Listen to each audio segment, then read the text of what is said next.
Annie Thompson here, and you're watching the U.S. Crime Line.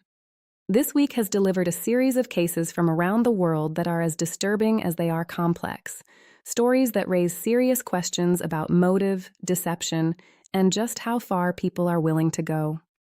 We begin in Brazil, in the state of Pernambuco, where a social media influencer now finds herself at the center of a scandal that investigators say was carefully orchestrated for attention. 24-year-old Monique Fraga had built a following of more than 48,000 people online, sharing glimpses of her life and connecting with viewers on a personal level.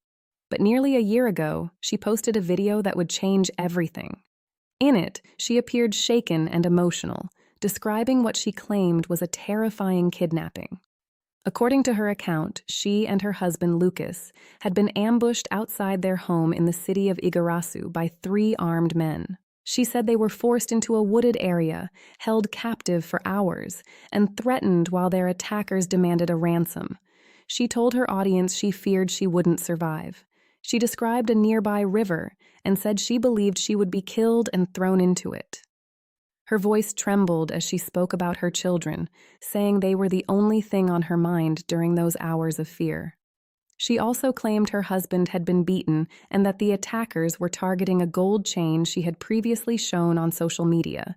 Eventually, she said, they were released after a ransom of around $20,000 was paid. The story spread rapidly. People sympathized. Media outlets picked it up. But behind the scenes, investigators were beginning to notice inconsistencies. After months of digging, police now allege that the kidnapping was staged. According to Detective Clay Anderson, evidence pointed to coordination between Fraga and at least one of the supposed perpetrators. Authorities believe she not only knew about the plan, but actively helped organize it, remaining in contact with individuals involved even after the incident. In a large-scale operation involving around 30 officers, police carried out multiple searches and made arrests. They say at least 3 others were involved. But what makes this case even more shocking is that not everyone appears to have been in on it.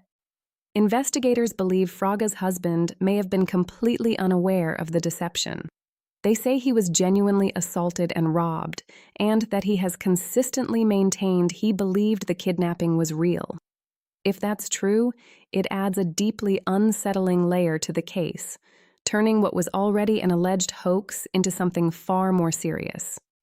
Fraga denies the accusations. Her legal team is pushing for her release, requesting house arrest due to her children.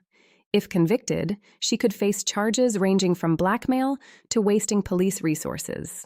For now, the investigation continues.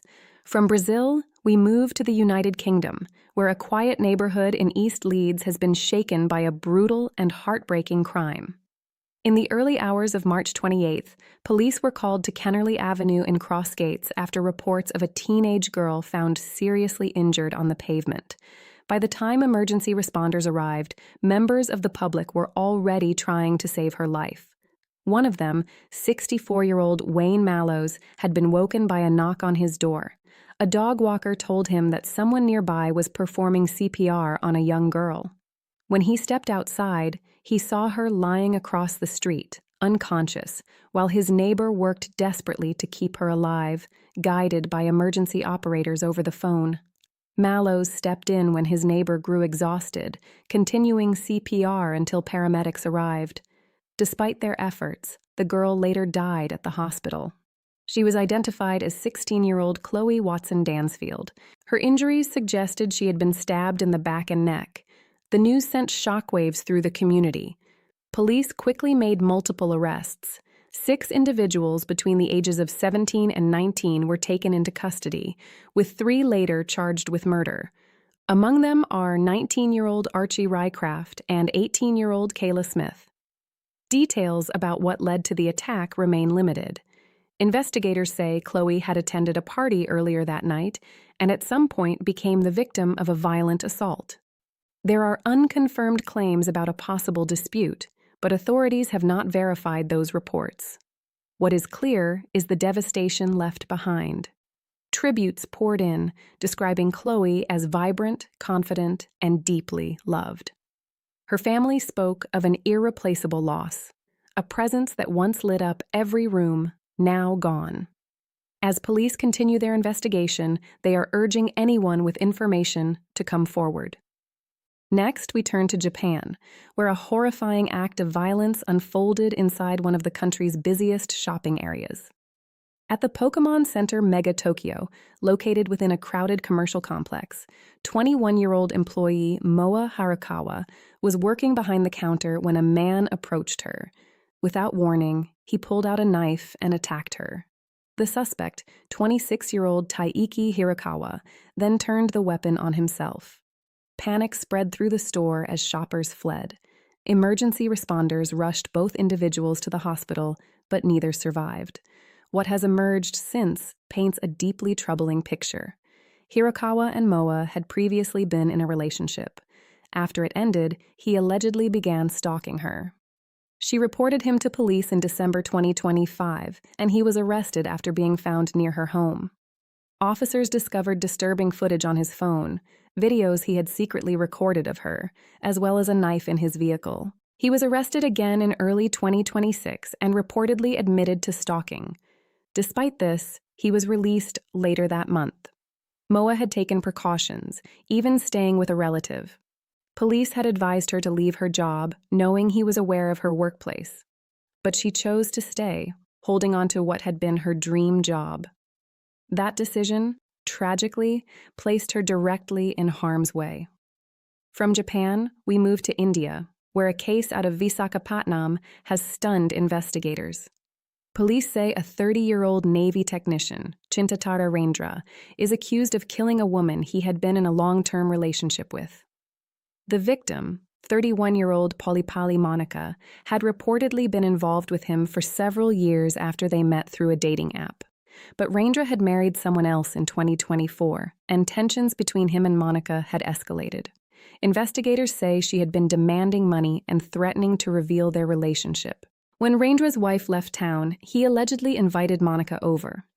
At some point, an argument broke out, and police believe he suffocated her. What followed was described as calculated and disturbing.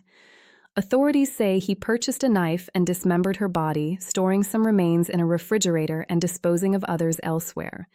The crime might have remained hidden longer, but Rendra walked into a police station and confessed. Officers later recovered remains from his home and launched a search for the missing parts. They believe the act may have been premeditated. Now in custody, Rendra faces murder charges as investigators work to reconstruct the full sequence of events. Back in Brazil, another case has drawn attention, this time involving a deadly shooting. 46-year-old fitness influencer Roberto Cunha Lima, known online as Beto Cunha Coach, was leaving a gym in Salvador when a man on a motorcycle approached and opened fire. Roberto collapsed at the scene. The attacker fled. Despite having a modest following, Roberto had built a loyal audience, sharing fitness advice and encouraging discipline and consistency. His sudden death has left many searching for answers.